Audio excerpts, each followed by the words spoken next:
आज आपल्या सगळ्यांचे लाडके कीर्तनकार इंदुरीकर महाराज यांच्यावर एक मोठं संकट आलं आहे. थेट दवाखान्यातून सर्वात मोठी दुःखद बातमी इंदुरीकर महाराजांबद्दल आली आहे. ह्या बातमीने संपूर्ण महाराष्ट्राला हादरा बसलाय. संपूर्ण महाराष्ट्राला हसवणारे प्रसिद्ध कीर्तनकार इंदुरीकर महाराज यांच्यासोबत असं काही झालं की सर्व महाराष्ट्रावर दुःखाचा डोंगर कोसळलाय. इंदुरीकर महाराजांचे शेवटचे शब्द आणि त्यांच्यावर ओढवलेली ही परिस्थिती अतिशय भयंकर आहे. थेट दवाखान्यातूनच ही बातमी आली आहे की आता होत्याचं नव्हतं झालं. मित्रांनो, इंदुरीकर महाराजांनी शेवटचे 2 शब्द बोलले की त्यांना शारीरिक त्रास खूप वाढला आहे, ज्यामुळे त्यांना खूप काळजी वाटत आहे. ही बातमी आता बाहेर आल्यावर सगळ्या महाराष्ट्राला धक्का बसला आहे. आपल्या विनोदी बोलण्यातून लोकांना चांगलं कसं जगायचं हे शिकवणारे महाराज आज स्वतःच मोठ्या त्रासात आहेत. ही गोष्ट ऐकल्यावर सगळ्यांच्या मनामध्ये दुःख आता येणार आहे. ज्या महाराजांनी आयुष्यभर दुसऱ्यांना जगण्याची उमेद दिली, तेच महाराज आज खूप मोठ्या त्रासातून बाहेर येण्यासाठी प्रयत्न करीत आहेत, धडपड करीत आहे. त्यांच्या शरीरावर आणि मनावर खूप मोठा ताण आला आहे. पण या त्रासामुळे त्यांचे कीर्तन बंद होणार की काय, असा प्रश्न लोकांना पडला आहे. महाराजांनी स्वतः कीर्तनातून या सगळ्या गोष्टी सांगितल्या आहे. चला तर मग जाणून घेऊया नेमकं काय आहे सविस्तर रिपोर्ट. महाराजांना अखेर तो कोणता त्रास आहे, जे त्रास महाराजांनी आत्तापर्यंत सांगितलेला नाही. इंदुरीकर महाराजांना प्रत्येकजण ओळखत असेल. जिथे त्यांचे कीर्तन असते तेथे लोक खूप लांब लांबून चालत येतात. त्यांचे व्हिडिओ यूट्यूबवर खूप गाजतात. पण आज त्यांच्याचबद्दल जी बातमी समोर आली आहे, ती ऐकून प्रत्येकाच्या डोळ्यामधून आता पाणी आल्याशिवाय राहणार नाही. महाराज बाहेरून हसरे आणि आनंदी दिसतात, परंतु त्यांच्या आतमध्ये कोणता त्रास वाढत होता हे कोणालाच माहीत नव्हतं. महाराजांना जो त्रास सुरू झाला होता त्याला आपल्यासारखीच माणसं कारण ठरली आहे. आता हे ऐकून संपूर्ण महाराष्ट्राला धक्काच बसेल, असा काही लोक बोलत आहे. ही गोष्ट 6 नोव्हेंबर 2026 पासून सुरू झाली. याच दिवशी महाराजांची मुलगी ज्ञानेश्वरी हिचा साखरपुडा संगमनेरमध्ये झाला होता. या साखरपुड्यानंतर महाराजांना जास्त त्रास व्हायला सुरुवात झाली, असं या ठिकाणी मीडिया सांगत आहे. महाराजांनी आपल्या मुलीचा साखरपुडा खूप मोठ्या थाटामाटामध्ये केला. खूप मोठा मंडप, खास तोफांची सलामी आणि खूप मोठा खर्च. मोठमोठे प्रतिष्ठित मान्यवरांना बोलवले. खूप मोठा राजशाही सोहळा त्यांनी मुलीच्या साखरपुड्यामध्ये केला. मोठमोठे नेते मंडळीसुद्धा त्या कार्यक्रमामध्ये आले होते. हा समारंभ खूप भव्य होता. पण याच कारणामुळे महाराजांवर सोशल मीडियावर लोकांनी खूप टीका केली. महाराज नियमित कीर्तनात लोकांना सांगायचे, लग्न साधं करा, जास्त खर्च करू नका, गरीब लोकांना जमेल तसं लग्न करा, आणि साधं लग्न केलं तरी मुलं होतात असंही ते बोलायचे. लोकांना त्यांचे हे बोलणं आठवलं आणि त्यांनी महाराजावर खूप खूप टीका करायला सुरुवात केली.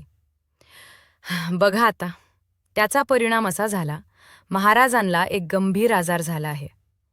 तो आजार असा आहे, तो आजार ऐकून आता तुमच्या पायाखालची जमीन सरकल्याशिवाय राहणार नाही. कारण की जे इंदुरीकर महाराज आहे, हे खूप मोठ्या त्रासामधून बाहेर निघण्याचा प्रयत्न करीत आहेत. तर लोकांनी केवळ महाराजांवरच नाही, तर त्यांच्या मुलीच्या कपड्यांवरून आणि व्हिडिओवरून देखील लोकांनी त्यांना सोशल मीडियावर वाईट साईट बोललं. महाराजांनी या गोष्टीमुळे खूप दुःख व्यक्त केले. त्यांच्या मनामध्ये तेच एक आवाज खडखडत होता. बघा, 6 नोव्हेंबरला साखरपुडा झाला आणि त्यानंतर लगेच ही टीका सुरू झाली. आज जी माहिती समोर आली आहे ते खरंच मनाला लागणारी आहे. आता बघा, जो आजार महाराजांना झाला आहे तो अतिशय भयंकर आजार सांगितला जात आहे. साखरपुड्यांनंतर सोशल मीडियावर जी टीका झाली त्यावर महाराजांनी कीर्तनामध्ये उत्तर या ठिकाणी दिलं. काही लोक दुःखी झाले तर काहींनी या ठिकाणी त्यांच्या बोलण्याची मजा देखील घेतली. महाराज एका बाजूला साधेपणाचा उद्देश देतात आणि दुसरीकडे स्वतःच्या मुलीचा एवढा मोठा खर्च करतात, हे लोकांना पटलं नाही. याच टीकेवरून महाराजांना मानसिक त्रास वाढला. आता महाराष्ट्रामधील जनतेच्या मनामध्ये एकच प्रश्न आहे की नेमका इंदुरीकर महाराज यांना नेमकं कोणता आजार झाला होता. अखेर अशी काय घटना घडली की इंदुरीकर महाराज आता या त्रासामधून बाहेर निघण्याचा प्रयत्न करतात. हे आजार त्यांना का झाला, कशामुळे झाला, सर्व काही तुम्हाला या आपल्या व्हिडिओच्या माध्यमातून अगदी 2च मिनिटांमध्ये आता कळूनच जाणार आहे. बघा, महाराजांनी स्टेजवरून सांगितलं, साधं लग्न करा. हा संदेश मी फक्त गरीब आणि ज्यांचा खर्च कमी आहे, ज्यांना परवडत नाही, ज्यांची खर्च करण्याची क्षमता नाही, अशा लोकांनी कर्ज घेऊन खर्च करू नका, असं या ठिकाणी मी सांगितलं होतं. परंतु ज्यांच्याकडे भरपूर संपत्ती आहे, जे या ठिकाणी खर्च करू शकतात, त्यांना मी असं कधीच म्हणलो नाही की तुम्ही खर्च करू नका. हे फक्त वाक्य गरीब जनतेसाठीच मी वापरलं होतं. परंतु याच वाक्यावरून जनतेने खूप टीका केल्या. आता सर्व लोक सारखे नसतात. त्यामुळे सोशल मीडिया चालवणारे काही असे लोक आहेत, ज्यांनी की महाराजांवर खूप टीका केली आणि त्याचमुळे या आजाराला सुरुवात झाली. महाराज कीर्तनात बोलताना ज्यांची परिस्थिती चांगली आहे, ज्यांच्याकडे खर्च करण्याची ऐपत आहे, त्यांनी मोठे सोहळे केले तरी चालतील, पण कर्ज घेऊन मोठे लग्न करू नका, असं त्यांनी सगळ्याला सांगितलं होतं. पण अनेकांनी ही गोष्ट चुकीची घेतली आणि सोशल मीडियावर मोठी चर्चा सुरू झाली. आता सर्वात महत्त्वाचं म्हणजे हा नेमका आजार कोणता. बघा, सगळ्या अदोगर महाराजांच्या भावनांवर आणि त्यांच्या कुटुंबावर खूप मोठा मानसिक ताण आला. साखरपुडा झाल्यावर महिनाभर लोकांनी खूप टीका सुरू केली होती. अखेर या मानसिक ताणाचा परिणाम महाराजांच्या शरीरावर झाला. महाराजांनी स्वतः कीर्तनात लोकांना ही गोष्ट सांगितली. बघा, आता सर्वात महत्त्वाचं म्हणजे की नाशिकमध्ये झालेल्या एका कीर्तनात महाराज म्हणले, माझ्या मुलीच्या साखरपुड्यात मी पैसे उधळले, हेच फक्त तुम्हाला दिसलं. पगार.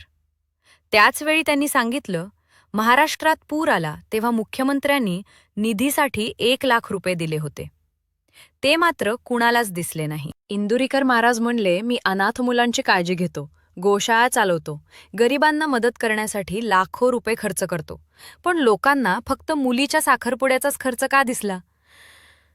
मी महाराष्ट्रात अकाली आलेल्या पुरामध्ये ज्या लोकांचे नुकसान झाले त्यांना सुद्धा मदत केली, पूरग्रस्तांना 1,00,000 रुपये दान केले, ते सुद्धा कोणाला दिसलं नाही, मग हेच का दिसलं? त्यामुळे त्यांना खूप राग आला होता आणि ते म्हणाले, तुम्हाला मी केलेला साखरपुडा मोठा वाटला तर आता ऐका, मी लग्नातही याहूनही जास्त खर्च करणार, दुप्पट ते तिप्पट ते 4पट देखील खर्च करणार. म्हणजे बघा, त्यांनी असे या ठिकाणी जनतेला स्पष्टपणे सांगितले. मुलीच्या कपड्यांवरून लोकांनी टीका केल्यामुळे महाराजांना खूप वाईट वाटले. ते म्हणाले, मी आता कीर्तनाची सेवा थांबवणार आहे, काही दिवस कीर्तन करणार नाही.